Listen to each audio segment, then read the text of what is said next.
Pathetic, weak, gutless, spineless, never-Trumper establishment Republican forces all lashing out against the president today. Now, Senators Bob Corker, we have little snowflake, whiny Jeff Flake, and John McCain all bashing the president.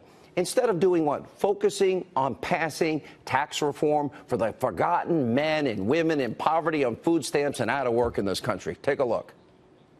I was one of those that hoped that, he would rise to the occasion as president. He has not risen to the occasion. It's very evident to me. It's obvious his political model and governing model is to divide.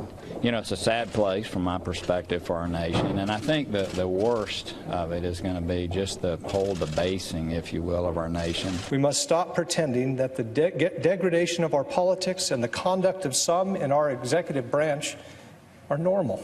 Reckless, outrageous, and undignified behavior has become excused and countenanced as telling it like it is. The notion that we should say or do nothing in the face of such mercurial behavior is ahistoric and, I believe, profoundly misguided. To announce that there must be no criticism of the president or that we are to stand by a president, right or wrong, is not only unpatriotic and servile, but is morally treasonable to the American public. When the Flake service to this country in this Senate is reviewed, it will be one of honor, of brilliance, and patriotism and love of country.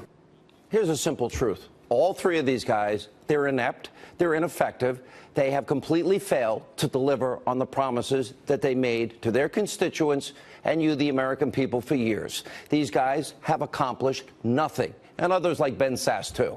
And you know what? All they're doing here is standing in the way of enacting an agenda to help move the country forward, what the people voted for last November.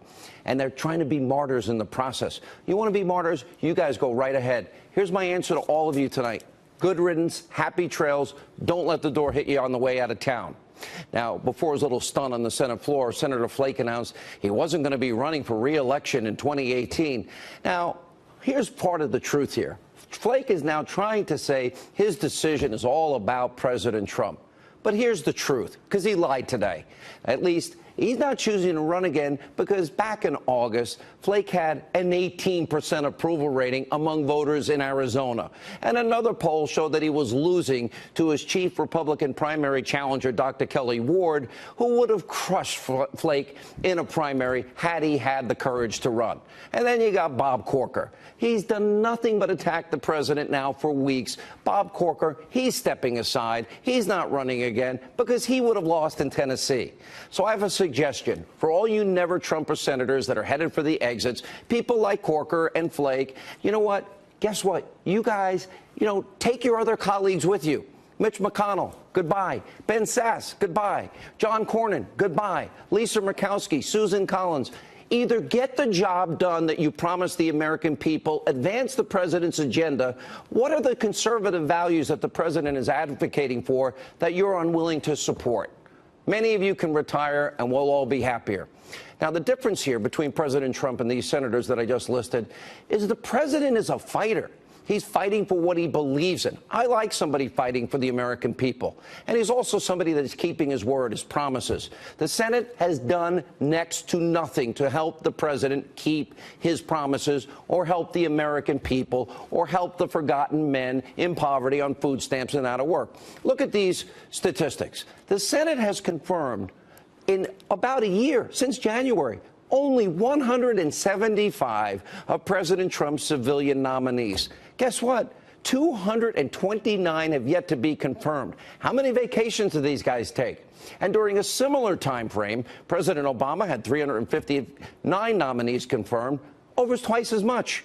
And listen to this. Through September of this year, the House of Representatives, and I have disagreements with them at times, at least they do their job. They have passed 308 bills that originated in that chamber, and of those 308 bills that the House of Representatives passed, the Senate has passed 34. Beyond an embarrassment, beyond a disgrace, these guys are the definition of failure, the poster children of failure.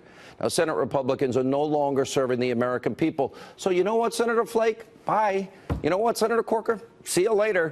It's time for accountability. It's time to drain the swamp. If Republicans don't back this agenda, a tax reform, repealing and replacing, they need to get out of the way or resign or retire or do something.